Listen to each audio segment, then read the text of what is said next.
Main specially આપણી બટાકાની wafer છે, જે તમને આટલી નાયલોન વેફર તમને આખા સુરતમાં કશે નહીં મળે. પાલક પાપડી બહુ સારી છે, મને બહુ ટાઈમથી ભાવે છે. એમની પાલક પાપડી સારી છે. આ લોકોના ફરસાણ વિશે શું કેવું તમારું? એકદમ સારી વસ્તુ છે, સિંગ તેલમાં બનાવે છે લોકો, અને એના ખાજા પણ સારા આવે છે, બધું સિંગ તેલમાં બને છે. મારા પપ્પાએ ચાલુ કરેલી ઈશ્વરભાઈ પટેલે, હા 1960થી.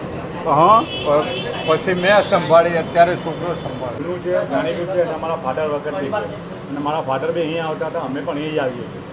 અહીંયાનું ફરસાણ ઘણું સારું છે, ટેસ્ટ વાઇઝ બી સારું છે અને હાઇજેનિક વાઇઝ બી સારું છે. અમે ઘણા વર્ષોથી અહીંયા રહીએ છીએ અને કેટલા વર્ષોથી અમે આ જ ફરસાણ પ્રિફર કરીએ છીએ. તમારી ટ્રેડમાર્ક પ્રોડક્ટ કઈ? અમારી ટ્રેડમાર્ક છે આપણા સરસિયા ખાજા, જે સુરતી ખાજા કહેવાય છે. હા. માસ્ટરીમાં આપણી મેથી વડી આવશે, પ્લસ કે આપણી એક બટાકાની વેફર આવશે, હા. જે એકદમ નાયલોન આવશે.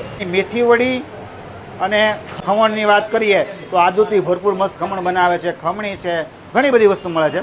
રૂબરૂ મુલાકાત લેજો. આ વસ્તુ ખાવી હોય તો તમારે રાજા ડેરી પાસે ગલે મંડીમાં હરિહર ફરસાણ આવ્યું છે, અને લોકો વિદેશમાં પાર્સલ ઘણા બધા લઈ જાય છે. વખત મળીશું કોઈ આવા જૂના હેરિટેજ ફરસાણવાળા અથવા બીજા કોઈ ફૂડ સાથે.